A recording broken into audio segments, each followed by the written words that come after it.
నిజంగా సేవకులను గురించి చిన్న పరిచయం చేస్తా ఉన్నాను. జాగ్రత్తగా మీరు ఈ విషయాన్ని దృష్టిలో పెట్టుకోండి. సేవకులను గురించి చిన్న పరిచయం చేస్తా ఉన్నాను. మరి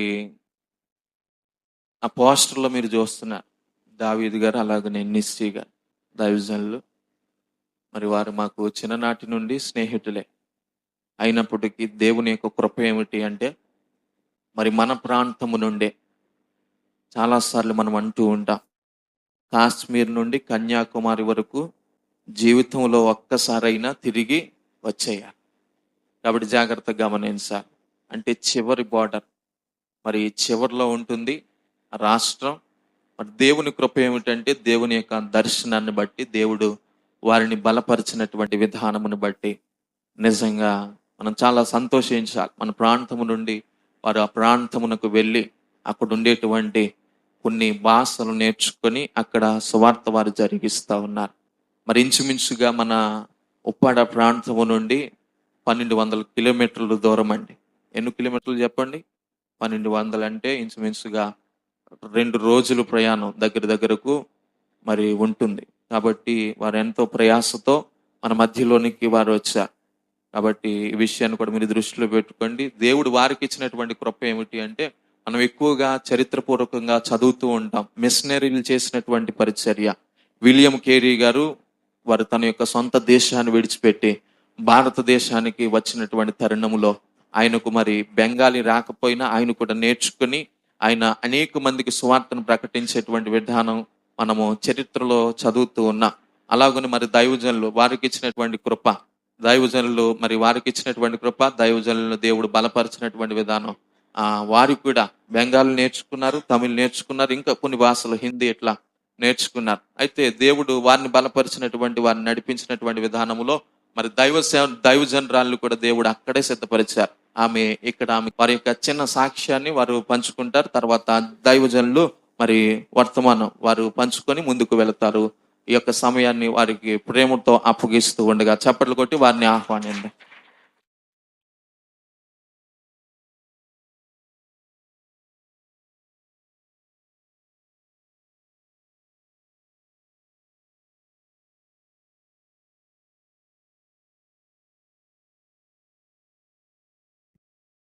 మంచిది.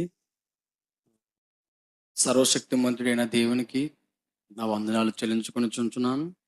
అయితే ఈ యొక్క సంఘ కాపరి యోహాన్ గారికి నా వందనాలు చెల్లించుకొనిచున్నాను. పాస్టర్ జోసెఫ్ విజయ్ కుమార్ గారికి మరియు పాస్టర్ జోసెఫ్ డానియల్ గారికి కూడా నేను ప్రభు నామములో వందనాలు చెల్లించుకొనిచున్నాను. హల్లెలూయా. మంచిది. ఈ సమయంలో నా సుమిత్రుడైన మరి డానియల్ గారు ఎప్పుడు కూడా నన్ను పిలుస్తూ ఉంటారు, ప్రేమగా పలకరిస్తూ ఉంటారు. ఫోన్ చేసి అక్కడ పరిచర్య ఎలా జరుగుతుంది, కన్యాకుమారిలో లేకపోతే వెస్ట్ బెంగాల్లో పరిచర్య ఎలా జరుగుతుంది అవన్నీ కనుక్కుంటూ ఉంటారు. మేమిద్దరు కలిపి చదువుకున్నాం 10th క్లాస్ వరకు. అందువల్లే అతడు నాకు సుమిత్రుడు. హల్లెలూయా. అయితే ఈ సమయంలో భార్య ఇక్కడ ఉంది మీ మధ్యలోనే. ఆమె కొన్ని విషయాలు మనతో పెంచుకుంటది. మనం అందరం జాగ్రత్తగా విందాం. सबको जय मसीह की। మీ అందరికీ యేసు నామములో వందనాలు. मेरा नाम निशी है। నా పేరు నిస్సి. मेरे पिताजी का नाम विजय दास है మా తండ్రి గారి పేరు విజయ్ దాస్. और मेरी माताजी का नाम विमला है। మా అమ్మగారి పేరు విమల. मैं 2 भाई और 2 बहन हूँ। మా కుటుంబంలో అయితే 2 ఆడవాళ్ళము 2 మగవాళ్ళము. प्रभु की विशेष अनुग्रह मुझ पे हुआ कि मैं प्रभु के चरणों तले आने पाई।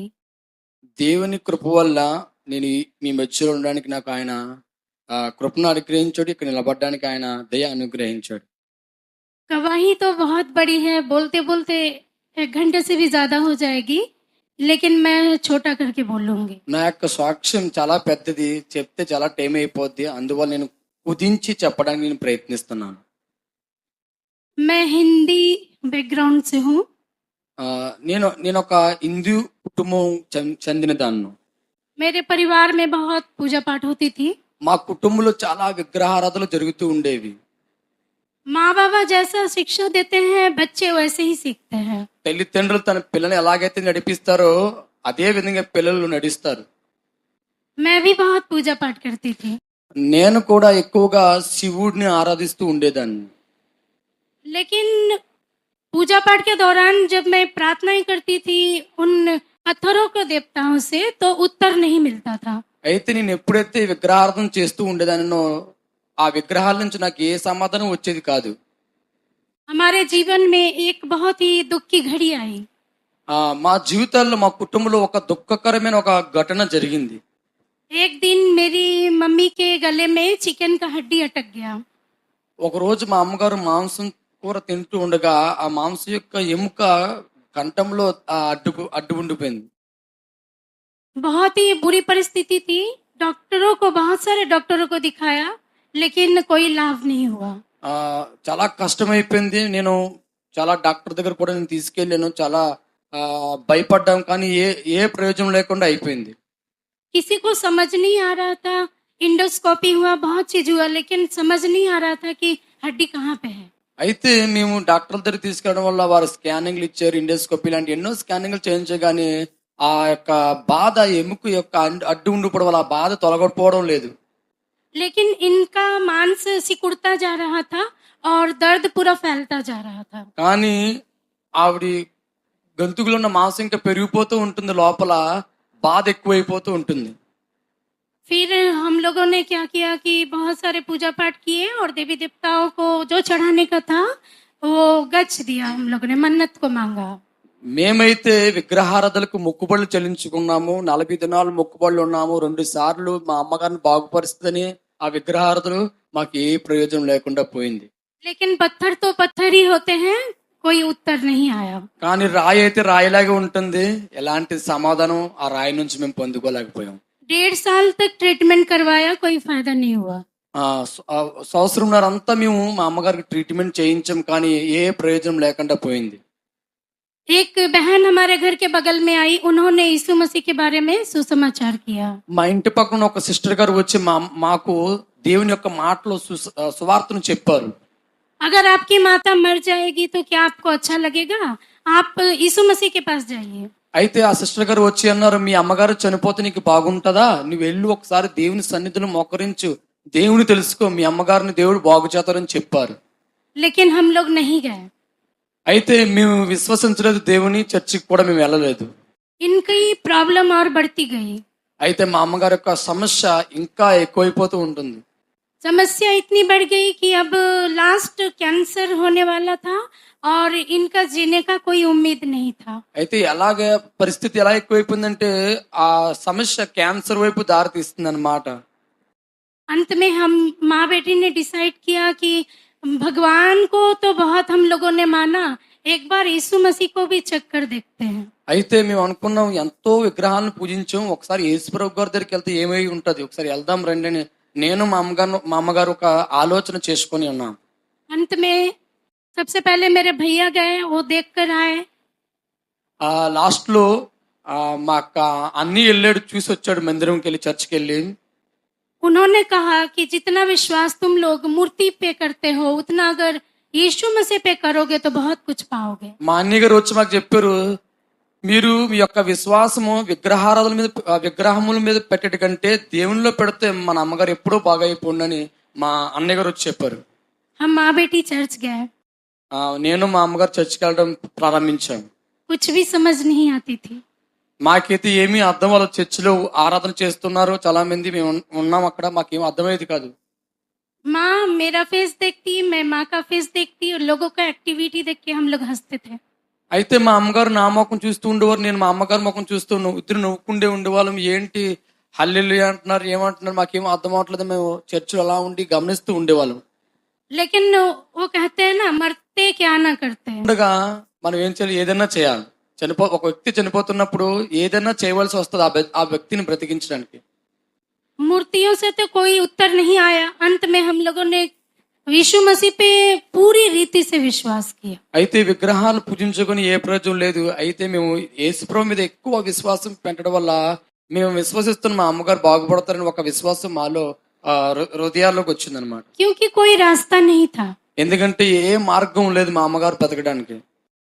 और हम लोग निरंतर चर्च जाते रहे और 1 साल के अंदर अंदर इनका आधा दर्द जो था वो ठीक हो गया। అయితే మేము చర్చ్ వెళ్ళడం ప్రారంభించి 1 సంవత్సరం వరకు అయితే వెళ్తుండగా మా అమ్మగారి యొక్క సమస్యను ఆ క్యాన్సర్ వైపు ఏదైతే క్యాన్సర్ వైపు మళ్ళిస్తుందో అక్కడి నుంచి దేవుడు మమ్మల్ని అంటే మా అమ్మగారిని విడిపించడని చెప్తున్నారు.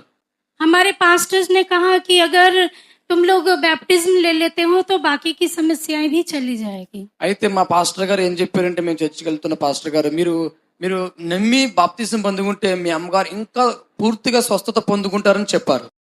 घर में बहुत सारी दवाइयां थी। మా ఇంట్లో అయితే ఎక్కువ మందులు ఉన్నాయండి. మా అమ్మగారు తెచ్చిన మందులు పెట్లు బాక్సుల్లో ఉన్నాయండి ఎక్కువ. लेकिन जैसे ही हम लोगों ने बैप्टिज्म लिया सच में प्रभु ने बहुत बड़ा चमत्कार किया। इनके गले की हड्डी भी निकल गई, ठीक भी हो गया, कोई ट्रीटमेंट नहीं करना पड़ा और सारी दवाइयों को पानी में फेंक दी। ఎప్పుడైతే మా అమ్మగారు బాప్తిజం పొందుకున్న తర్వాత మా అమ్మగారిని దేవుడు ఆ క్యాన్సర్ నుంచి పూర్తిగా విడుదల చేశారు. మా అమ్మగారు వాడుతున్న మందులన్నీ ఆ యొక్క గంగా నదిలో పారేసామంట. హల్లెలూయా. क्योंकि अगर बच्चे के माता पिता ही ना रहे तो बहुत दुख होती है। అయితే పిల్లలకు తల్లిదండ్రులు లేకపోతే చాలా కష్టం. मेरी उस समय शादी नहीं हुई थी। ఆ సమయంలో నాకు వివాహం జరగలేదు. मेरा एक भाई भी बैचलर है। మా తమ్ముడు కూడా ఉన్నాడు. ఇప్పుడు తనకు కూడా వివాహం జరగలేదు తనకు. माँ को बहुत चिंता थी मैं मर जाऊंगी तो मेरे बच्चों का क्या होगा। అయితే మా అమ్మగారికి ఒకటే ఆలోచన, నేను చనిపోతే మా పిల్లల్ని ఎవరు చూస్తారని ఒక ఆలోచన మా అమ్మగారికి ఉండేది. लेकिन प्रभु ने इनको बचा लिया। అయితే ప్రభు మా ప్రార్థన విని మా అమ్మగారిని రక్షించారు. इसी दौरान मेरे रिश्ते की बात चल रही थी। అయితే ఆ మధ్యలోనే నాకు పెళ్లి సంబంధం రావడం జరుగుతుందన్నమాట. बहुत सारे रिश्ते आते थे, डॉक्टर, इंजीनियर, टीचर, वकील, बहुत सारे पुलिस, बहुत सारे रिश्ते आए मेरे लिए। అయితే నాకు చాలా రకాలైన సంబంధాలు వచ్చాయి. పోలీస్ అవనివ్వండి, లాయర్ అవనివ్వండి, డాక్టర్ అవనివ్వండి, అలాగా పెద్ద పెద్ద ఆఫీసర్లతో నన్ను వివాహం చేసుకోవడానికి సంబంధం ఆడడానికి మా ఇంటికి వచ్చేవారు. लेकिन यीशु के पास जाते जाते मुझे यीशु मसीह से इतना प्यार हो गया कि मैंने यीशु को कहा कि हे प्रभु मेरे लिए अपने दास को भेजो। అయితే నేను యేసు దగ్గరికి వెళ్తూ యేసుని ఎంతగా ప్రేమించడం మొదలు పెట్టానంటే, యేసయ్య నీ సేవకుడు తప్ప నేను ఎవరితో నేను వివాహం చేసుకోనని ప్రార్థన చేయడం మొదలు పెట్టాను. मैं 3 दिन का फास्टिंग किया। అయితే నేను 3 దినాలు ఏమీ తినకుండా పచ్చి ఉపవాసం, మంచినీళ్ళని తాగకుండా నేను 3 దినాలు ఉపవాసం ఉన్నాను. मैंने कुछ नहीं खाया, कुछ नहीं पिया। నేను ఏమీ తాగలేదు, ఏమీ తినలేదు. 3 దినాలు అలాగే దేవుని సన్నిధిలో కనిపెట్టాను. और प्रभु ने इनके एक दोस्त के माध्यम से इनका रिश्ता मेरे पास भेजा। అయితే ఒక పాస్టర్ గారి ద్వారా మరి నేను అనగా నా సంబంధాన్ని అతను మరి వీళ్ళ తల్లిదండ్రులకు పంపించడం జరిగింది. भेजने से पहले प्रभु ने मुझसे कहा था कि मैं ढूंढने जा रहा हूँ। అయితే ఉపవాసం అయిన తర్వాత దేవుడు నా చెవిలో ఒక మాట చెప్పాడు. ఏంటంటే, నేను నీ కొరకు ఒక సంబంధాన్ని వెతకడానికి వెళ్తున్నానని పరిశుద్ధాత్మ దేవుడు నా చెవిలో మాట్లాడాడు. इस तरीके से प्रभु ने इस रिश्ते को सक्सेस किया, ब्लेस किया। और घर के लोग तो राजी नहीं थे क्योंकि मेरा जन्म बिहार में हुआ, परवरिश कोलकाता में, शादी आंध्र प्रदेश में, सेवा कन्याकुमारी में। అయితే మా అమ్మ నాన్నగారు ఎవరు ఒప్పుకోలేదు ఈ యొక్క సంబంధం కొరకు. ఎందుకంటే నేను పుట్టింది బీహార్లోను, పెరిగింది కలకత్తాలోను. అయితే వివాహం జరిగింది ఆంధ్రప్రదేశ్లోను. నేను పరిచయం చేస్తుంది కన్యాకుమారిలోను. ఇన్ని రాష్ట్రాలు దాటి నేను మరి చేయాలి కాబట్టి మా నాన్నగారు వద్దని చెప్పారు వివాహాన్ని. मेरे पास सिर्फ 2 रास्ते थे। నా దగ్గర అయితే 2 మార్గాలు ఉన్నాయి. एक रास्ता यीशु मसीह की तरफ जाता था ఒక మార్గం అయితే యేసు ప్రభు వైపు వెళ్తుంది. और एक रास्ता जो शैतान मेरे पैरों को खींचकर बड़े बड़े घर में मेरी शादी करवाने चाहता था। రెండవ మార్గం ఏంటంటే, పెద్ద పెద్ద సంబంధాలు తెచ్చి నా జీవితాన్ని నాశనం చేయడానికి సైతాన్ ఎంతగానో ప్లాన్ వేశాడు. मैंने सुना था कि सच्ची में जो यीशु मसीह के राह पर चलते हैं, एक समय उसके जीवन में आता है कि उसको चुनना पड़ता है, या तो परिवार को, संसार को चुनो या यीशु मसीह को सुनो। అయితే దేవుళ్ళో మనం ఉంటే ఈ లోకాన్నైనా ఎంచుకోవాలి, లేకపోతే దేవుణ్ణైనా మనం ఎంచుకోవాలి. मैंने प्रभु यीशु मसीह को चुना, నేనైతే దేవుణ్ణి ఎంచుకున్నాను కాబట్టి मैंने उनके दास से शादी करी, నాకైతే తన దాసుడి ద్వారా దేవుడు నాకు వివాహం జరిగించాడు. परिवार के लोग भी बाद में सभी एग्री हो गए. మా కుటుంబంలో అందరూ సమ్మతించారు. शैतान की योजना फेल हो गई సైతాన్ యొక్క ఆలోచనలన్నీ విఫలమైపోయాయి. और आप लोगों के बीच में परमेश्वर का जीवित उदाहरण मैं हूँ, मेरा पति है, मेरी माँ है, मेरे बच्चे हैं. అయితే మీ అందరి మధ్యలో సజీవ సాక్షిగా నేను, నా భర్త, మా అమ్మగారికి కూడా ఇక్కడ ఉన్నాము. దానికి కారణం ఇక్కడ నిలబడడానికి. హల్లెలూయా. प्रभु सबको आशीषित करें. దేవుడు మిమ్మల్ని అందరినీ ఆశీర్వదించును గాక. హల్లెలూయా. నేను విశ్వసిస్తున్నాను ఈ యొక్క సాక్ష్యం ద్వారా మీరందరూ బలపరచబడ్డారని. నమ్ముతున్నారు కదండి? నమ్మాలండి. ఎక్కడో పుడతాం, దేవుడు ఎక్కడికో తీసుకెళ్తాడు, ఎన్నెన్నో కార్యాలు మన ద్వారా జరిగిస్తాడు. ఆయన కార్యములు చెప్పలేనివి. చెబుతున్నా సమయం ఇంకా కావాలంటే నీ కార్యాలు చెప్పాలంటే టైమ్లెస్. హల్లెలూయా. దేవుడు మహాదేవుడు, గొప్ప కార్యం మన జీవితాల్లో ఆయన జరిగించాలని అనుకుంటున్నాడు. దేవుని వాక్యం ఖచ్చితంగా చెప్పవలసిందే. అయితే నేను వెస్ట్ బెంగాల్లో 3 సంవత్సరాలు బైబిల్ ట్రైనింగ్ చేసి, అయితే చాలా స్టోరీ ఉంది, అది చెప్పడానికి టైం అయిపోదు. వాక్యం చెప్పాలి, మనకి వాక్యం ముఖ్యం.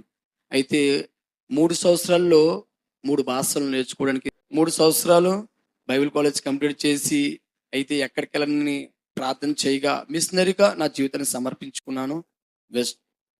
అయితే కన్యాకుమారిలోంచి నాకు ఫోన్ వచ్చింది. అయితే అక్కడ వెస్ట్ బెంగాల్ నుంచి, బీహార్ నుంచి, జార్ఖండ్ నుంచి, మధ్యప్రదేశ్ నుంచి చాలా మంది ప్రజలు వలసలకు వచ్చి ఉన్నారు. పెళ్లి కొరకు మీరు వస్తారా కన్యాకుమారి దేవుని పరిచర్య చేయడానికని ఆ ప్రాంత ప్రజలు నన్ను అడగగా నేను అన్నాను, నాకు అయితే బెంగాలీ అంత ధారాళంగా నేను మాట్లాడలేను అని చెప్పినప్పుడు వారు అన్నారు, పర్వాలేదు, మీరు గిటార్ బాగా వాయిస్తారు కదా, పాటలు చక్కగా పాడతారు కదా ఆ భాషల్లో, ఇక్కడ రావడానికి రండి, మీరు ఇంకా వృద్ధి పొందగలరు, అభివృద్ధి పొందగలరు మీ సేవలో అని చెప్పగా, నేను అక్కడికి వెళ్ళిన తర్వాత దేవుడు మరి ఈ 6 సంవత్సరాలు అండి, ఈ 6 సంవత్సరాలు దేవుడు మరి గొప్పగా 20,000 మందికి సువార్తను చెప్పడానికి దేవుడు నన్ను వాడుకున్నాడండి. హల్లెలూయా. 40 మందికి బాప్తీసాలు ఇవ్వడం జరిగింది. 40 మంది వెస్ట్ బెంగాల్కి వెళ్ళి వాళ్ళ యొక్క సొంత గృహాల్లో చిన్న చిన్న ఫెలోషిప్లు పెట్టుకొని దేవుడిని ఆరాధిస్తున్నారండి. హల్లెలూయా. మరి ఈ రీతిగా దేవుడు మమ్మల్ని వాడుకుంటున్నాడు. ఈ నెల 30వ తారీఖున నేను వెస్ట్ బెంగాల్ వెళ్తాను. 5 జిల్లాల్లో సువార్త చెప్పడానికి, పరిచర్య చెప్పడానికి నేను వెళ్ళడానికి జరుగుతుంది. మరి ఈ సంవత్సరంలో నేను అనుకున్న ఒక టార్గెట్ పెట్టుకున్నాను, 10,000 మంది కన్నా సువార్త చెప్పాలండి. అనుకోవచ్చు 10,000 మంది చెప్పడం అంటే ఒక చిన్న మాట కాదు. ఇది 10,000 మంది ఎలా చెప్తానంటే, మరి కన్యాకుమారిలో ఒక 1000 మంది కొత్త వాళ్ళు వస్తూ ఉంటారు, పోతూ ఉంటారు. 1000 మంది కొత్త వాళ్ళు వస్తూ ఉంటారు, మళ్ళా వెళ్ళిపోతుంటారు. ఎందుకంటే వాళ్ళందరూ వలసలకు వచ్చిన వాళ్ళు, ఒక స్థలంలో ఉండలేరు, ఒక స్థాయి కాదు వాళ్ళు. కాబట్టి అలాంటి ప్రజల మధ్యలో సువార్త చెప్పడానికి దేవుడు నాకు ఆయన యొక్క కృప నాకు అనుగ్రహించాడు. హల్లెలూయా. అయితే దేవుని వాక్యాన్ని మనం చక్కగా విందాం. అయితే ఈరోజు చాలా మంది ప్రజలు అభివృద్ధి పొందాలని, ఫలించాలని ఏవేవో చేస్తున్నారు, ఎక్కడికో వెళ్తున్నారు. నేను మంచి వ్యాపారం చేస్తే నేను అభివృద్ధి పొందగలనని, నేను మంచి బిజినెస్ చేస్తే ఒకవేళ నేను అభివృద్ధి పొందగలని, ఒకవేళ నేను మంచి జాబ్ చేస్తే నేను అభివృద్ధి పొందగలనని చాలా మంది ప్రజలు రకరకాల ప్రాంతాలకి, ఆయా ప్రాంతాలకు వెళ్ళి ఒకవేళ నేను సముద్రం మంచి వల చేసుకుంటే, మంచి బోర్డు చేసుకుంటే నేను అభివృద్ధి పొందగలనని చాలా మంది రకరకాల ప్రాంతాలకు వెళ్ళి అభివృద్ధి కోసం, తన కుటుంబ పరిచర్య అభివృద్ధి కొరకు, కుటుంబ వ్యవస్థ అభివృద్ధి కొరకు చాలా మంది ప్రజలు ఆయా ప్రాంతాలకు వెళ్తున్నారు అభివృద్ధి పొందాలని. ఈ లోక సంబంధమైన ఆశలతోను తలంపులతోను వారు ముడిపడి ఉండి అభివృద్ధి పొందాలని చాలా మంది ప్రయాసపడుతున్నారు. కానీ వాళ్ళ ప్రయాస అంతా దేవునిలో ఏమవుతున్నది? వ్యర్థమైపోతుందండి. ఎందుకంటే దేవుని విడిచి మనం అభివృద్ధి పొందాలని అనుకుంటే అభివృద్ధి చెందలేం. దేవుని విడిచిపెట్టి మనం ఫలించాలని అనుకుంటే మనం ఫలించలేం. దేవునితో అంటబడి ఉంటే మనం ఫలించగలం. దేవునితో ఉంటే మనం ఫలించగలం. దేవుని మనలో ఉంటే మనం ఫలించగలం. ఎందుకంటే నన్నుండి వేరే మీరేమియూ చేయలేరని దేవుని వాక్యం స్పష్టంగా ధీటుగా ఆయన వాక్యం మన హృదయంలో చెప్పబడుతుంది, మన హృదయాలలో. ప్రియమైన వారులారా, అయితే ఒక చెట్టును చూసుకున్నట్లయితే ఒక వ్యక్తి ఆ చెట్టును నాటిన తర్వాత, ఆ చెట్టు పెరిగిన తర్వాత ఆ చెట్టు కాయకపోతే వేసిన ఆ మనుషుడు ఏమనుకుంటాడండి? ఇదేంటి, నేను చెట్టు వేసాను కానీ, నాటాను కానీ చెట్టు ఒక 5 సంవత్సరాలు అయిపోయినా ఫలించట్లేదని ఎంతో బాధపడతాడు కదండి.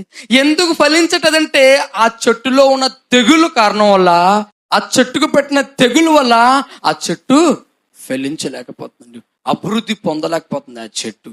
ఎందుకంటే ఆ చెట్టులో రకరకాల తెగుళ్ళు ఉండడం వల్ల, మట్టిపరమైన తెగుళ్ళు, గాలి సంబంధమైన తెగుళ్ళు, పురుగు లాంటి తెగుళ్ళు ఆ చెట్టుకు పెట్టడం వల్ల అది ఫలించి ఫలములు ఇవ్వలేకపోతుందండి. ప్రియమైన వారులారా, అదే విధంగా మనలో కూడా మనం దేవునిలో వృద్ధి పొందాలి అనుకుంటాం కానీ మనలో కొన్ని తెగుళ్ళు, అంటే చెట్టుకి ఎలాగైతే తెగులు పడతాయో అలాగే కూడా మనలో కూడా కొన్ని రకాల తెగుళ్ళు ఉండడం వల్ల మనం దేవునిలో అభివృద్ధి పొందలేకపోతున్నాం. ఈ రోజు మనం అనుకుంటాం, తండ్రి నేను ప్రతిరోజు మందిరానికి వెళ్తున్నాను, తండ్రి నేను ప్రతిరోజు నేను ఆరాధిస్తున్నాను కదయ్యా, నేను ఎందుకు అభివృద్ధి పొందలేకపోతున్నాను, నా కుటుంబం, నా బిజినెస్, మా యొక్క వ్యాపారం ఎందుకు అభివృద్ధి పొందలేకపోతుందంటే మనలో ఉన్న కొన్ని తెగుళ్ళ కారణం వల్ల మనము వృద్ధి పొందలేకపోతున్నాం, లేకపోతే అభివృద్ధిని చూడలేకపోతున్నాం, మన కుటుంబంలో ఫలాలు మనం చూడలేకపోతున్నామండి. దేవుడు మనతో ఈరోజు స్పష్టంగా మాట్లాడుతున్నాడు. హల్లెలూయా. వాక్యములో కూడా చాలా చక్కగా ఉందండి ఒక మాట. లూకా రాసిన సువార్త 13వ అధ్యాయము, లూకా రాసిన సువార్త 13వ అధ్యాయము 6 నుంచి 9 వరకు చదువుకుందామని.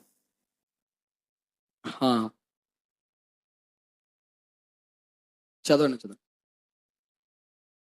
మరియు ఆయన వారితో ఈ ఉపమానము చెప్పును, ఒక మనుష్యుని ద్రాక్ష తోటలో అంజూరపు చెట్టొకటి నాటబడిండును. అతడు దాని పండ్లు వెతక వచ్చినప్పుడు ఏమీ దొరకలేదు గనుక అతడు, ఇదిగో 3 ఏండ్ల నుండి నేను ఈ అంజూరపు చెట్టున పండ్లు వెతక వచ్చుచున్నాను, కానీ ఏమీ దొరకలేదు. దీనిని నెరికివేయము, దీనివలన ఈ భూమి ఎలా వ్యర్థమైపోవాలని ద్రాక్ష తోట మాలితో చెప్పును. అయితే వాడు, అయ్యా, నేను దాని చుట్టూ త్రవ్వి ఎరువు వేయమట్టుకు ఈ సంవత్సరం కూడా ఉండనిమ్ము, అది ఫలించినా సరి, లేని ఎడ్ల నరికి వేయించమని అతనితో చెప్పును. హల్లెలూయా. ప్రియమైన వారులారా, ఒక మనుషుని తోటలో ఒక అంజూరపు యొక్క చెట్టు నాటబడిందండి. అయితే 3 ఏండ్ల నుండి వచ్చి చూస్తున్నాడు కానీ ఆ చెట్టు ఒక్క ఫలము కూడా కాయకపోవడం వల్ల ఆ నాటిన మనుషుని యొక్క హృదయం గాయపడ్డది. అయితే నేను 3 సంవత్సరాలు బట్టి చెట్టుని వేసాను కదా, ఏమీ అభివృద్ధి పొందలేకపోయింది, ఫలించలేకపోయింది.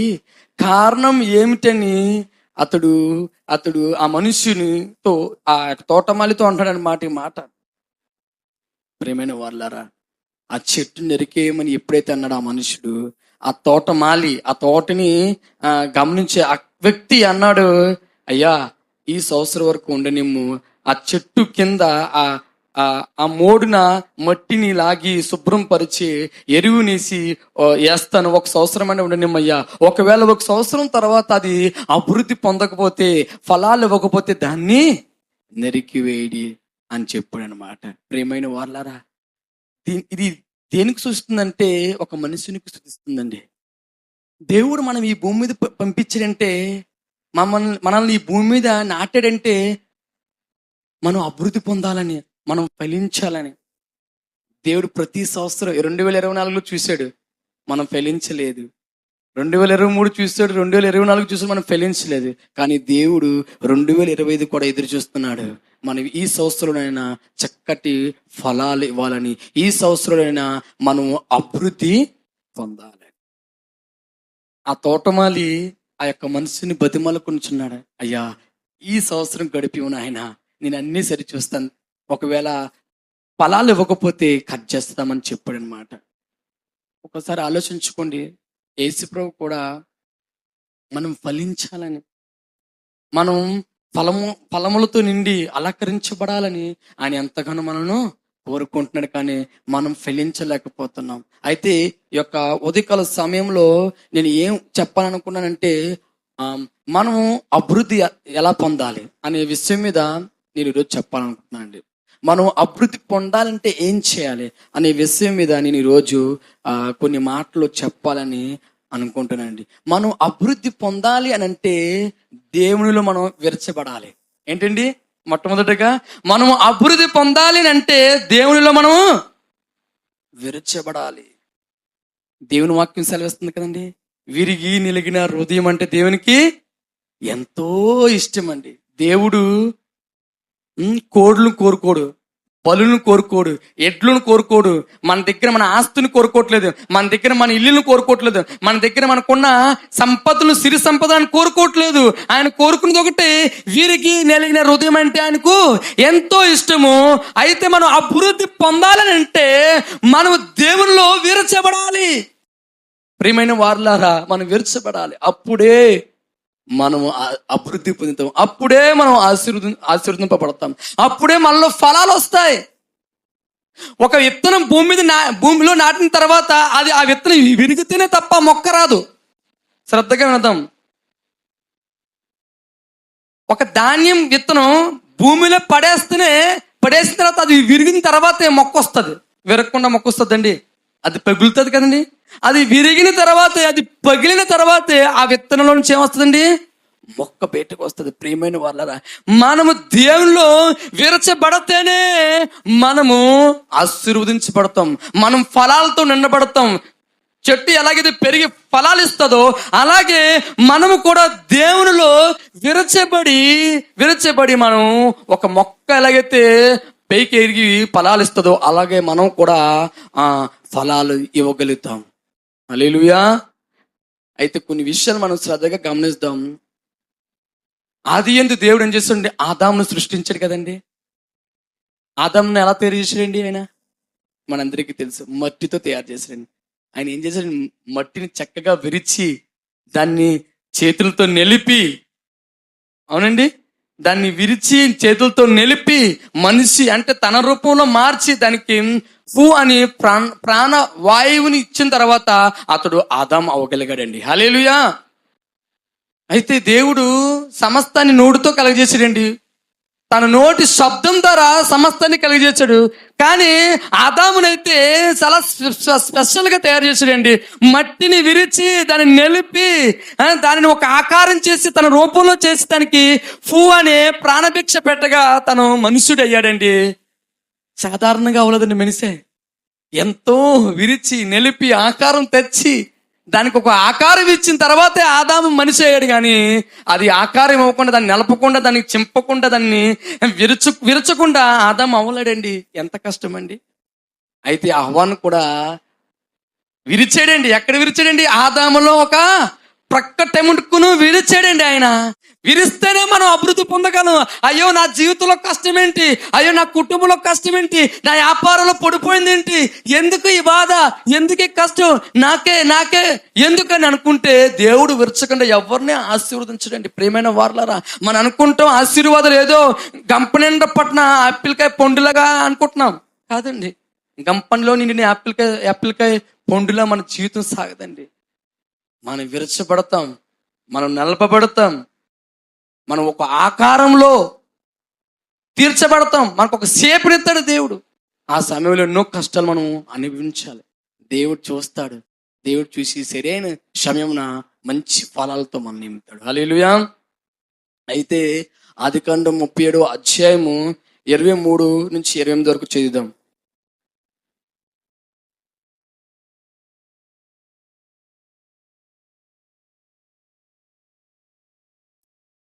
ఆదికాండం 37వ అధ్యాయం 23 నుంచి 28 వరకు వచ్చింది.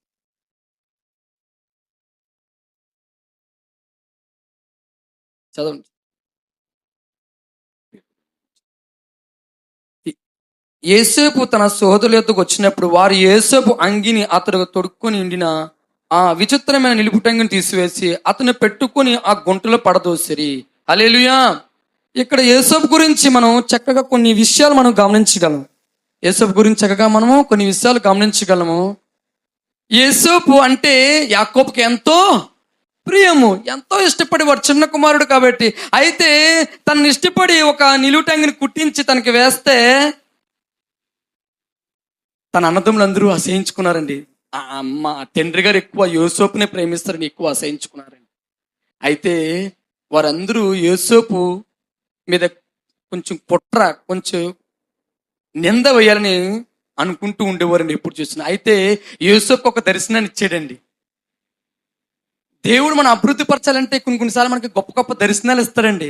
ఆ దర్శనాలు నెరవేర్చాలంటే దేవుడు మనల్ని విరిస్తాడండి. ఆ సమయంలో అప్పుడు మనం బాధపడకూడదండి. హల్లెలూయా. నేను చెప్తున్న వాక్యం అందరికీ అర్థమవుతుంది కదండి. దేవుడు యోసేపుకి ఇచ్చిన దర్శనం గొప్పదండి. అయితే ఎలాంటి దర్శనాన్ని ఇచ్చాడంటే, యాకోబు తన భార్య తనకున్న 11 మంది కొడుకులందరూ యోసేపుకి ఏం చేస్తున్నారండి? నమస్కరిస్తున్నారండి. హల్లెలూయా. యాకోబు తన భార్య 11 మంది కుమార్తెలు, అంటే యోసేపు తన కుమారుడే, తను ఒక రాజుగా నిలబట్టి వారందరూ యోసేపుకు నమస్కరిస్తున్నట్టుగా ఒక దర్శనాన్ని అతను పొందుకున్నాడండి. యోసేపు పొందుకున్న దర్శనం గొప్ప దర్శనం అండి. అది నెరవేర్చబడాలంటే యోసేపు దేవుళ్ళు విరచబడాలండి. అర్థమవుతుంది కదా నేను ఎందుకు చెప్తున్న మాటలు.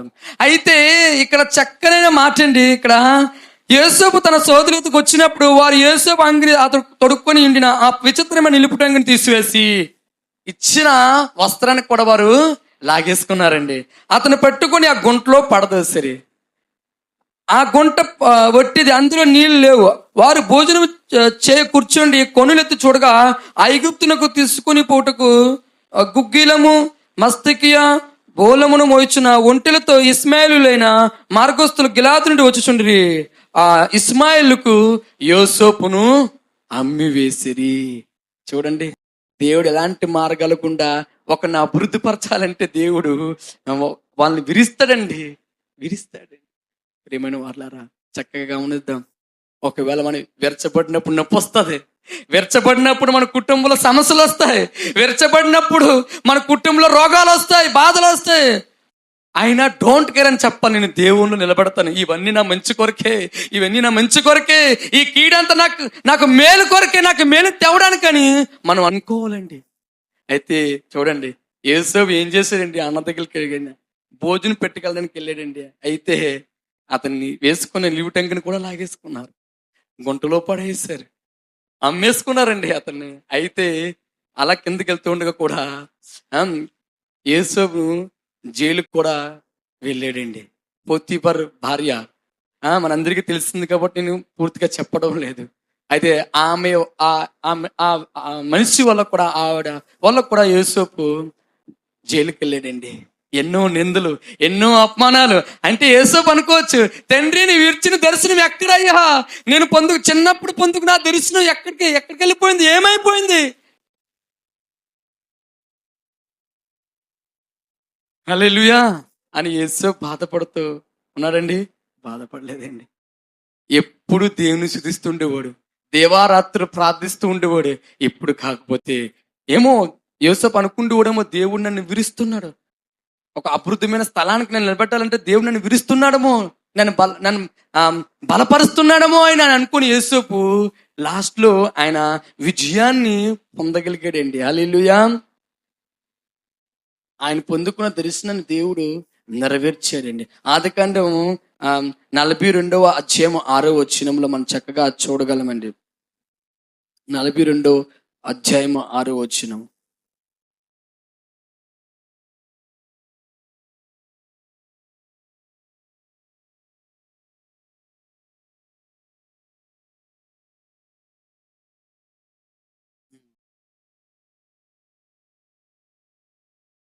హల్లెలూయా. దేవుడిచ్చిన దర్శనం యోసేపు జీవితంలో చక్కగా నెరవేర్చారండి. అయితే ఆ కానాను దేశంలో కరువు రాగా యోసేపు అన్నదమ్ములందరూ ఆ యొక్క దేశానికి వచ్చారండి. వచ్చి అక్కడ ధాన్యం కొనుగోలు చేయడానికి వచ్చినప్పుడు యోసేపు ముందు అందరూ మోకరించారండి. చూడండి, అభివృద్ధి పొందాలనుకున్నాడు, వెంటనే పొందుకున్నాడండి? లేదండి. దేవుడు యోసేపుని విరిచాడు, ఆయన వెళ్ళిపోయాడు, ఒక ఆకారాన్ని ఇచ్చాడు దేవుడు. అయితే దేవుడు రాజుగా, ఒక ప్రధానిగా ఆ ఐగుప్తు దేశంలో నిలబెట్టాడండి. హల్లెలూయా, హల్లెలూయా. ఒక మాట చదివిస్తుందండి. రొట్టు విరుచుటి ఎందును, అపొస్తలుల బోధ ఎందును, సహవాసమందును, ప్రార్థన చేయటి ఎందును ఎడతెగక ఉండిరి. మనం నెలగొట్టబడాలండి, మనం విరవబడాలండి, దేవునిలో చక్కగా మనం బలపరచబడాలి. అప్పుడే దేవుడు మనల్ని అభివృద్ధి పరచగలడండి. మనం అభివృద్ధి పొందాలని అంటే మొట్టమొదటగా దేవునిలో మనం విరచబడాలండి. విరచబడితేనే మనం అభివృద్ధిని చూడగలము. రెండవదిగా పరీక్షించబడాలి. రెండవదిగా ఏంటండి? పరీక్షించబడాలి. దేవునిలో మనము పరీక్షించబడాలి. అందరూ వింటున్నారు కదండి, నిద్రపోతున్నారా? చాలా మంది తెలుగు అర్థమవుతుంది కదండి నేను మాట్లాడేది. నేను బెంగాలీలో మాట్లాడట్లేదు, హిందీలోనే మాట్లాడట్లేదు, మళ్ళీ తమిళ్లో కూడా నేను మాట్లాడట్లేదు, తెలుగులోనే మాట్లాడతాను. కాబట్టి ఈ మాటలు విని ఎవరైతే గ్రహించుకుంటారో వారికి గొప్ప మేలండి. ఈ వాక్యము వజ్రాల కన్నా, బంగారం కన్నా, అడవి తేనె కన్నా మధురమైనదండి. సామెత గ్రంథంలో రాయబడిన మాటలండి. వజ్రముల కంట, బంగారం కంటనా, అడవి తేనె కంటను ఈ మాటలు చాలా విలువగలమైనవండి. ఎవరైతే విలువగల మాటలు తన హృదయంలో పదులుపరుచుకుంటారో వారి జీవితంలో దేవుడు గొప్ప కార్యాలు చేస్తాడండి. రెండవది ఏంటంటే దేవుళ్ళు పరీక్షించబడాలండి. అయితే యోబు 1వ అధ్యాయం 1 వచ్చిన ప్రకారం మన అందరికీ తెలుసు. యోబు 1వ అధ్యాయం ఉజు దేశమునందు యోబు అని ఒక మనుషుడును. అతడు యథార్థవంతుడు, న్యాయవంతుడు, దేవుని యందు భయభక్తులు కలిగి చెడుతనమును విసర్జించిన వాడు. యోబు ఎలాంటి వాడండి? యథార్థవంతుడును, న్యాయవంతుడే ఉన్నాడండి. ఆ దేశం అంతటును ధనవంతుడు ఆయనేనంటండి. అలాంటి ఆయన జీవితాల్లో ఒక పరీక్ష వచ్చిందండి. దేవుళ్ళో మనం పరీక్షించబడాలండి. అయితే యోబు కూడా తెలుసుకున్నాడు, నేను దేవుని చేత పరీక్షించబడుతున్నానని. అందుకనే ఆయన యోబు 23వ అధ్యాయం 10వ వచనంలో చక్కగా ఒక మాట రాయబడి ఉందండి. యోబు 23వ అధ్యాయం 10వ వచనంలో, నేను నడుచు మార్గము ఆయనకు తెలియను, ఆయనను నన్ను శోధించుచున్న తర్వాత నేను సువర్ణములే కనబడుతును. హల్లెలూయా. యోబుకు తెలుసు, నేను దేవునిలో లేదా దేవుని చేత నేను పరీక్షించబడుతున్నానని ఆయనకు తెలుసు. యోబు ఎలాంటి వాడండి? మనకు అందరికీ తెలుసు. న్యాయవంతుడును, యథార్థవంతుడు, ఆ ఊజు దేశమంతున్న అంతటికి ఆయన గొప్ప ధనవంతుడండి. అలాంటి ఆయన జీవితంలో కూడా పరీక్షలు వచ్చాయంటే మనం చేస్తున్న ఈ భక్తికరమైన జీవితంలో కూడా పరీక్షలు రాక తప్పవండి. మనం అభివృద్ధి పొందాలని అంటే మనము పరీక్షించబడాలండి. అభివృద్ధి పొందాలని అంటే చెప్పట్లేదండి, రెస్పాన్స్ లేదండి మీ దగ్గర నుంచి. ఏమవ్వాలండి? మనం దేవుళ్ళో పరీక్షించబడాలి. శోధించబడిన తర్వాత నేను సువర్ణమలే మారుదును. శోధించబడిన తర్వాతే, పరీక్షించబడిన తర్వాతే నేను అభివృద్ధి చెందగలను. ప్రియమైన వారులారా, ఇక్కడ దేవుడు కూడా సాక్ష్యం ఇస్తున్నాడు యోబు గారి కొరకు. సాతానుడు ఒకసారి దేవుని దగ్గర ఉపస్థితి ఉండగా, ఆ స్థానంలో ఉండగా, నా భక్తుడైన యోబు సంగతి నువ్వు ఎరుగుదువా అని దేవుడు కూడా సాతానుతో ప్రశ్నిస్తున్నాడండి. యథార్థవంతుడు, న్యాయవంతుడును, నన్ను ఎప్పుడు కించపరచేవాడు కాదని దేవుడు కూడా సైతానుతో సాక్ష్యం ఇస్తున్నాడండి. అయితే సైతానుడు అంటున్నాడు, నాకు ఒకసారి గడి ఇమ్ము, నీ యొక్క హస్తము, నీ యొక్క దయ యోబు మీద ఉంది కాబట్టి ఏమీ జరగడం లేదా, ఒకసారి నీ యొక్క హస్తం తొలగించుము, నీ యొక్క కరుణ, నీ యొక్క దయ తొలగించుము, నాకు ఛాన్స్ ఇమ్మని సైతానుడు అనగా, అప్పుడు సైతాను అంటున్నాడు, నువ్వు చూడప్పుడు యోబు కూడా నిన్ను దూషిస్తాడని, నేను పరీక్షిస్తానని సైతానుడు యోబు దగ్గర అది దేవుని దగ్గర పర్మిషన్ తీసుకున్నాడండి. అయితే దేవుడు ఏం చెప్పండి, పర్మిషన్ ఇచ్చాడు, కానీ నష్టం ఏమి చేయొద్దని పర్మిషన్ ఇచ్చాడు. శోధించమన్నాడు, కానీ తన ప్రాణానికి తగినంతగా నష్టం కలిగించొద్దని దేవుడు చెప్పాడండి. వచ్చిన తర్వాత ఎన్నో శ్రమలు అనిపించాడు కదండి. ఏం పోయింది, తన ఆస్తి అంతటా పోగొట్టుకున్నాడు, బిడ్డలు పోగొట్టుకున్నాడు, భార్య కూడా అని వదిలేసింది, అన్ని పోగొట్టుకున్నాడు.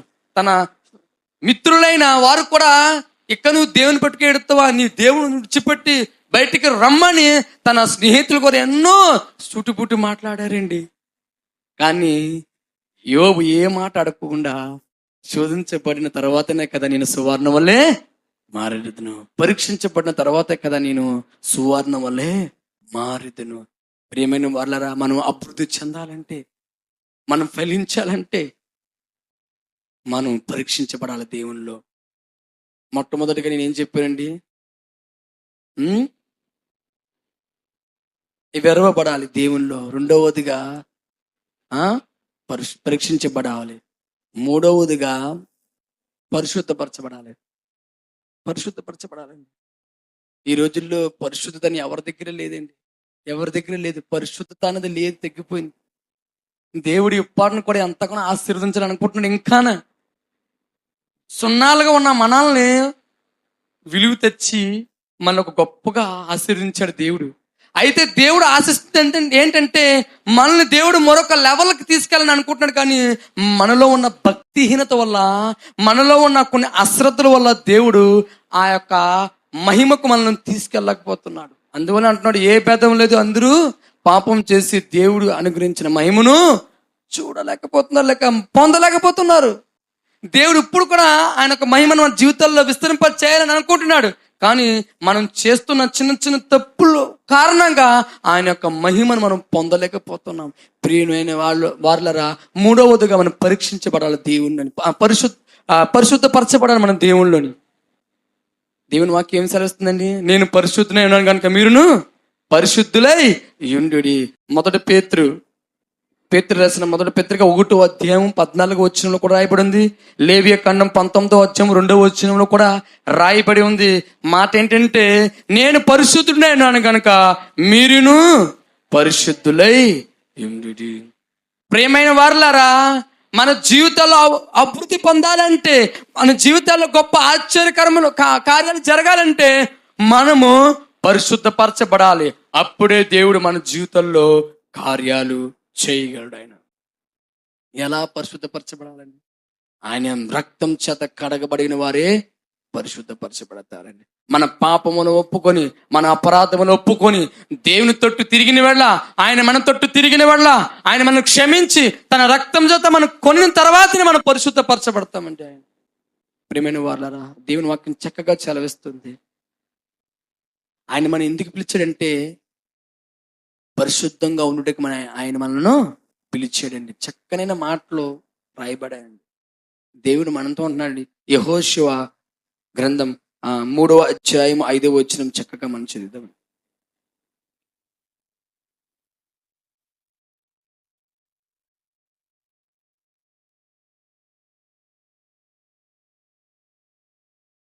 యెహోషువ 3వ అధ్యాయం 5వ వచనం.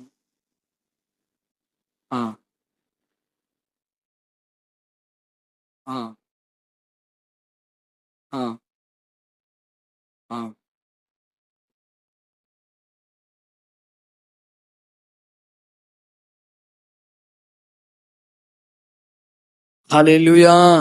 మరియు యెహోషువ రేపు యెహోవా మీ మధ్య అద్భుత కార్యములను చేయును కనుక మిమ్మల్ని మీరు పరిశుద్ధపరచుకొనుడి జనులకు ఆజ్ఞ ఇచ్చును. ప్రియమైన వారలారా, ఇశ్రాయేల్ ప్రజలను మొట్టమొదటగా ఐగుప్తు దేశంలో నడిపించింది ఎవరంటే మోసే అండి. దాని తర్వాత మోసే 120 సంవత్సరాలు బ్రతికి చనిపోయిన తర్వాత ఆ ఇశ్రాయేల్ ప్రజలు నడిపించే బాధ్యత యెహోషువ చేతికి ఆయన అప్పగించాడండి. ఆ సమయంలో యెహోవా మీ మధ్యంలో గొప్ప కార్యములు చేయబోచున్నాడు కనుక మీరు నేడు మిమ్మల్ని మీరు పరిశుద్ధపరచుకునుడి. ప్రేమైన వారలారా, మన జీవితాల్లో అద్భుత కార్యములు జరగాలంటే, మహిమకరమైన కార్యములు జరగాలంటే, అభివృద్ధి పొందాలంటే మనల్ని మనం పరిశుద్ధపరచుకునబడాలి. అప్పుడే దేవుడు మనల్ని ఆశీర్వదిస్తాడండి. వారు పరిశుద్ధపరచుకున్నారు కాబట్టి యోర్దాను నదిని దాటిపోయారండి. ఎరుకో గోడలను బదలైపోయింది. వారు పరిశుద్ధపరచుకునబడారు కాబట్టి. మోసే పరిశుద్ధపరచుకునబడారు కాబట్టి ఎర్ర సముద్రం 2 పాయలుగా చేయగల సామర్థ్యాన్ని మోసేకి ఇచ్చేయండి. ఆయన కొన్ని లక్షల మందిని ప్రజలు నడిపించగల శక్తిని దేవుడు మోసేకి ఇచ్చాడండి. దావీదుని రాజు చేయగల శక్తి ఎప్పుడు ఇచ్చాడంటే దావీదు కూడా తను పరిశుద్ధపరచుకునబడ్డాడని. ఈరోజు మనం పరిశుద్ధపరచుకుంటే దేవుడు రేపు మన దినాల్లో సంగముగా మనం ధైర్యం వహించాలన్నమాట. అయితే 3 విషయాలని చెప్పానండి. ఒకటి 3 విషయాలని చెప్పడం జరిగిందండి. ఒకటి విరవబడాలి, 2 పరీక్షించబడాలి, 3 ఈ 3 విషయాలు మైండ్లో పెట్టుకుని మర్చిపోకూడదండి. ఒక వ్యక్తి లాస్ట్ మాట చెప్పేస్తున్నానండి. ఒక కొండ ఉంది కదండి, ఒక రాజుల ఇంట్లో కొండలు గట్ట ఉండేయండి ఆ రోజుల్లో. విలువ గల కొండలు ఉండి, మెట్టి కొండలు డిజైన్ చేసి ఉండే కదండి. ఆ కొండ ఎక్కడి నుండి వచ్చిందండి? బంగారం నుంచి వచ్చింది కదండి. వెండిలో నుంచి వచ్చింది ఆ కొండ, మట్టిలో నుంచి వచ్చిందండి. ఆ మట్టిని విరిచి ఆ కుమ్మరివాడు ఆ కుమ్మర మిషన్ మీద పెట్టి దాన్ని పటా పటా పటా పటా పటా పటా బాత్తూ ఉంటే దానికి ఒక షేప్ని తీసుకొస్తాడు. ఆ కొండలా మారుతుందండి. కొండని ఏం చేస్తాడండి? మళ్ళీ అగ్నిలో కాల్చుతాడండి. అగ్నిలో కాల్చిన తర్వాత దానికి రొంగేస్తాడండి. పెద్ద పెద్ద రాజులింట్లో ఆ చాలా అందకరమైన కొండలు ఉండి రాజులు వారి ఇంటి ముందు పెట్టుకుంటూ వారండి. మనల్ని కూడా అలాగే ఆయన వాడుకోవాలనుకుంటున్నానండి. ప్రధాన ముందును తన ప్రధాన ముందు కూర్చుండబడేటకే నేల నుండి మనం దరిద్రులను లేవనెత్తునండి. కీర్తన 113వ అధ్యాయంలో రాయబడింది. 113వ అధ్యాయం. ప్రియమైన వారలారా,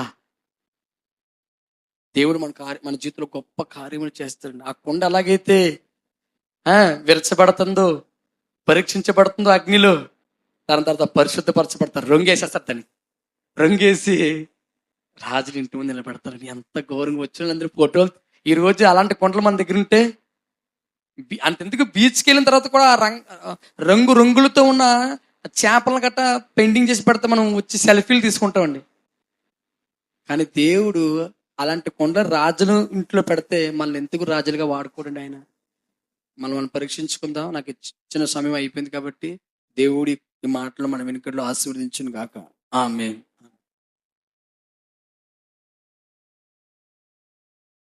ప్రైజ్ లార్డ్. దేవుని స్తోత్రం. చెప్పండి చేతుల పైకైతే. హల్లెలూయా. చక్కని వర్తమానము, అలాగే క్లుప్తంగా చక్కని సాక్ష్యాన్ని మరి వారి యొక్క సత్యమణి గారు, పాస్టర్ గారు చెప్పారు. తల్లి గారి జీవితంలో చేసినటువంటి గొప్ప కార్యం, వారు దేవుని దగ్గరికి ఎలా ఆకర్షితులయ్యారో, ఎలా రక్షణలోనికి వచ్చారో, రక్షణ సాక్ష్యాన్ని మనం విన్నాం. నిజమే, ఒక వ్యక్తి దేవుని దగ్గర రావాలి అంటే ఆయన పిలుపు, ఆయన దర్శనం, ఆయన సంకల్పం ఖచ్చితంగా అవసరం. నిజంగా మరి తమ్ముడు ఇక్కడి నుండి ఆ సుదీర్ఘ ప్రాంతానికి వెళ్ళి అక్కడ దేవుని సువార్త ప్రకటించడం చాలా గొప్ప ధన్యత. గతించిన దినాల్లో మేము మాట్లాడుకున్నప్పుడు చాలా అద్భుతమైన విషయాలు వారి యొక్క సాక్ష్యం ద్వారా చెప్పారు. వారి వ్యక్తిగత సాక్ష్యాన్ని కూడా చెప్పినప్పుడు నేను ప్రభుని స్తుతించాను. ఎందుకంటే ఒక స్థలము నుండి ప్రభు వేరే స్థలానికి పిలిచాడంటే వారికి మనం ఆశీర్వాదకరంగా, దీవెనకరంగా ఉండాలని చెప్పి మరి వారి పరిచర్య కొరకు మనం ప్రార్థన చేద్దాం. దేవుడు ఇంకా వారి స్వార్థ పరిచర్యను, సేవా పరిచర్యను మరి సరిహద్దులు దాటి అవి ఇంకా దేశాల వరకు కూడా అది వ్యాప్తి చెందేలాగా మన అనుదిన ప్రార్థనలో జ్ఞాపకం చేసుకుందాం. చక్కగా మా యొక్క ఆహ్వానాన్ని మన్నించి ఈ స్థలానికి వచ్చినటువంటి తమ్ముడు దావీదు గారికి హృదయపూర్వకమైన వందనాలు తెలియజేస్తున్నాను. సంఘం తరపున, మా యొక్క కుటుంబం తరపున, వారి యొక్క సత్యమణి గారికి, పాస్టర్ గారికి కూడా హృదయపూర్వకమైన వందనాలు. ఈ సమయంలో మనం ప్రార్థన చేసుకుందాం. దయచేసి అందరూ ప్రార్థనలో ఏకీవించండి. ఎత్తుబడినటువంటి వాక్యం కొరకు చిన్న తీర్మానంతో కూడిన చిన్న ప్రార్థన చేసుకుందాం. నిజంగా ఒక సందేశం మనం వింటున్నప్పుడు, దేవుని మాట మనం సంధిస్తున్నప్పుడు, ఆ మాట విని వాటిని మన హృదయాల్లో పెట్టుకున్నప్పుడు, దానికి ప్రియులారా ఆ వాక్యానికి మనము చెవి ఎగ్గిన వారిగా, ఆ వాక్యాన్ని అంగీకరించిన వారిగా కనిపిస్తాం. దేవుని లేఖనాల్లో మనం ఫలించటం ఎలా అనే దేవుని దాసులు మనతో మాట్లాడినప్పుడు ప్రభు ఎంతో ధారాళంగా అద్భుతమైన 3 విషయాలు ప్రభు ఈ పగలు ఉదయకాల సమయంలో మనతో మాట్లాడారు. మనం ఫలించాలంటే మన ఆత్మీయ జీవితంలో విరవబడాలని, శ్రమలు, బంధకాలైనా, శోధనలైనా ఎటువంటివి వచ్చినా కూడా మనం నిలవబడాలి. ఆ విరవబడినప్పుడు, ఆ శ్రమల బంధకాల్లో మనం కాల్చబడినప్పుడు అటండి ప్రియులరా, దేవుని వాక్యం చెప్తున్న సువర్ణంగా చేయబడతాం. మనం పరీక్షింపబడాలి, అలాగే పరిశుద్ధపరచబడాలి. ఈ 3 విషయాలు మన జీవితాల్లో మనం ప్రతిదినం అన్వయించుకుంటూ ఫలింపులోనికి రావాలని ప్రభు చెబుతున్న మాటలు. ఆయన ఇచ్చిన వాక్య సందేశాన్ని బట్టి, తన దాసులతో మాట్లాడిన మాటలు బట్టి మనం చిన్న తీర్మానం తీసుకుని ప్రభు సన్నిధిలో ప్రార్థన చేసుకుని కార్యక్రమం ముగించుకుందాం.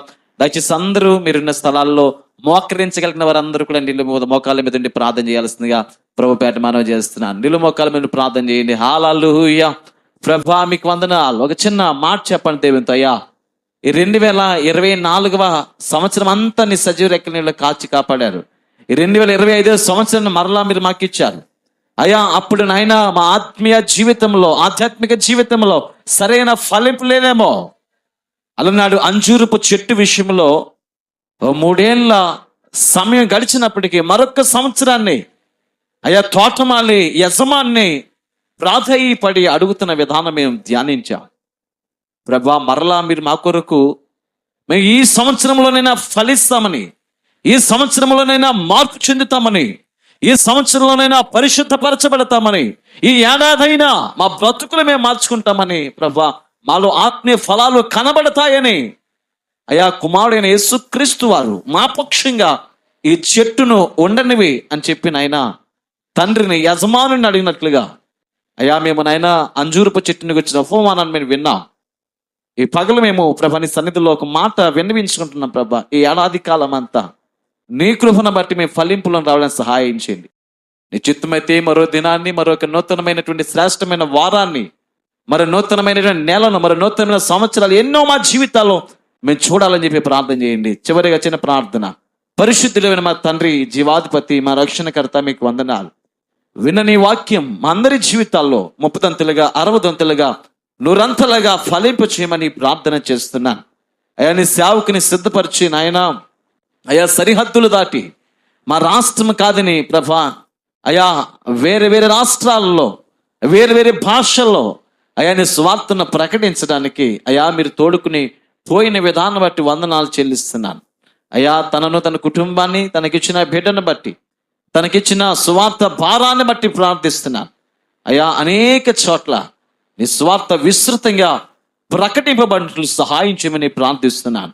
నాయన వినని వాక్యం మా ప్రియుల జీవితాల్లో ఫలభరితం చేయమని ప్రార్థిస్తున్నాను. ఆధ్యాత్మిక దశలో మేమందరము ప్రభా ముందుకు సాగి మరో మెట్టు ఎక్కి అయ్యా పరిశుద్ధతలో మేమందరం పాలి భాగస్థులమైనట్లు నీవు పరిశుద్ధుడు గనక నీ వలే మేము జీవించినట్లు సహాయం చేయమని మీ కృపలో ప్రభా మమ్మల్ని అందరినీ మరొకసారి నీ పాదాలకు అప్పగిస్తూ, నీ పాద సన్నిధిలో అయ్యా నీ చేతులకు అప్పగిస్తూ ఉన్నాను నాయన. ఈ కుటుంబాలన్నీ నీలో ఫలించడానికి సహాయం చేయమని, మీరు ఈ సమస్తమైన మహిమ ఘనత ప్రభావాలు పొందుకోమని నజరేయుడైన యేసు నామములో ప్రార్థన అడిగి వేడుకొనుచున్నాము తండ్రి. ఆమేన్.